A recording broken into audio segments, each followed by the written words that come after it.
Hello everyone and welcome back to Law Statistics. Today's presentation is based on the topic Muslim Law Part 8. So let's proceed towards the presentation. Guardianship. Guardianship may be in respect of the person, the property and the marriage. There is guardianship in respect of a person, but in Islamic law, guardian for property is rarely appointed because the executor is the guardian to the property. Marriage guardian is called wali. Now is the types: natural guardian, testamentary guardian, court guardian, de facto guardian, guardian of minor. Minority is at three stages. A person is a minor under 15 according to Mohammedan law. A person under 18 is minor according to the Indian Majority Act, and a person under 21 is a minor under the Court of Ward Act. In Mohammedan law, minors under 15 can act independently in respect of marriage, dower, and divorce. For other respects, it is 18 years. Now is the application. An application for the appointment of the guardian of the person of the property or of both must be made to the person court under the Guardians and Ward Act 1890. The court must take into consideration the welfare of the minor, the law to which the minor is subject, the age, the sex of the minor, and the character and capacity of the guardian, and also the wishes of the deceased parent. Preferences of minor. If any and appoints the guardian, it is the duty of the guardian to take care of the welfare, supervision, education, protection, and progress of the boy or girl. Father on his death, father's father is the natural guardian according to the Muslim law. Mother. The custody belongs to mother up to the age of 7 if a male, and up to puberty in respect of a female child. It's in Hanafi law. The leading case is the Imam Bandi versus Musaddi. It was declared that the father is the legal guardian. If he is dead, the executor is the legal guardian. The mother is entitled only to the custody of the person. She is not the natural guardian. Hence, if mother and father live together, the husband cannot take away the minor. The mother also cannot take away without the permission of her husband, that is, father's supervision continues. A minor cannot be appointed as a guardian, rare exception in the case of his own wife or child.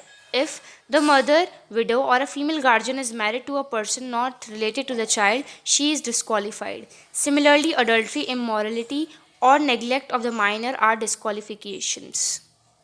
Moving ahead. Gyanspi versus Muhammad Gauss. Zainabi, the wife W, and her husband Muhammad Gauss H lived separately in Madras. There were three daughters of age 7, 5, and 3, and one son aged 7.5 years. He took a second wife, but the marriage was dissolved.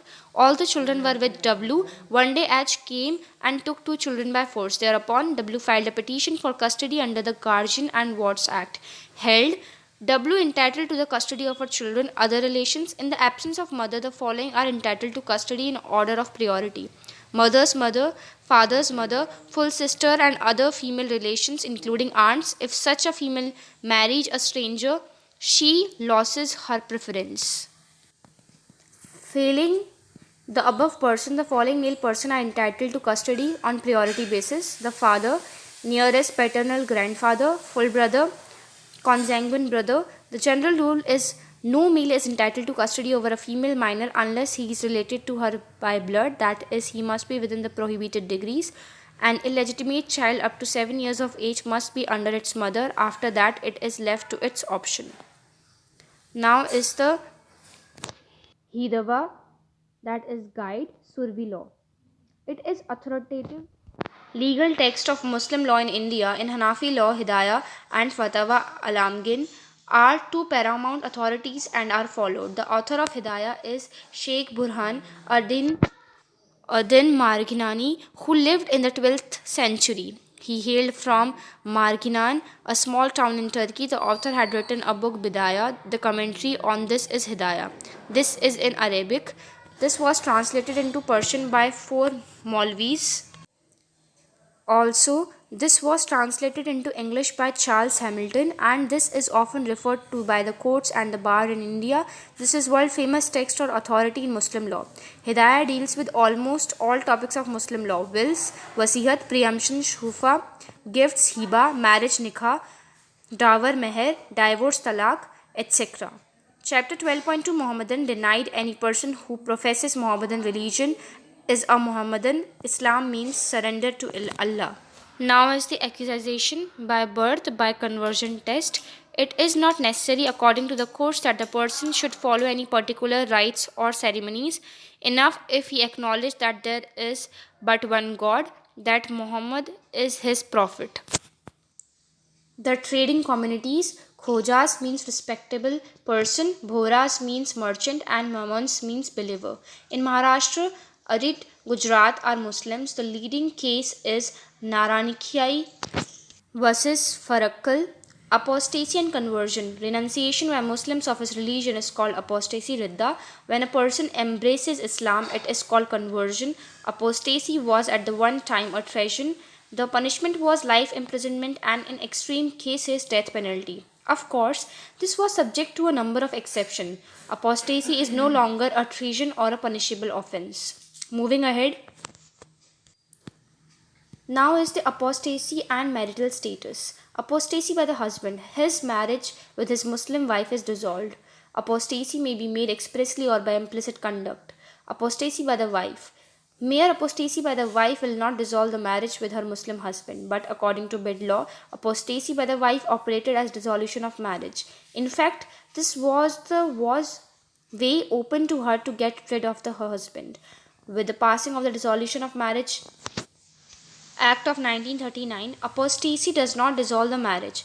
In Khambhatta versus Khambhatta, a Muslim married in Christian form, the wife became a convert to Mohammedanism. The husband divorced her by talaq. The Bombay High Court held that the divorce was valid as the lex Tomic was the religion of the parties. Muslim law. Now is the conversion of non-Muslim husband to Islam. This will not dissolve his marriage. A Christian husband cannot dissolve his marriage by embracing Islam. Then is the conversion of non-Muslim wife to Islam. This will not ipso facto dissolve the marriage. Hence, a Hindu, Christian, Jew or Zoroastrian wife cannot dissolve the marriage by conversion. In the case of Rubana Khanun versus Irani W, a Zoroastrian wife married H in Persia according to Zoroastrian rites. Two sons were born to them. She then embraced Islam and offered Islam to her husband. He refused. W filed a suit of dissolution of the marriage. Held W cannot dissolve the marriage by conversion. That's all for the today's presentation. Thank you and have a good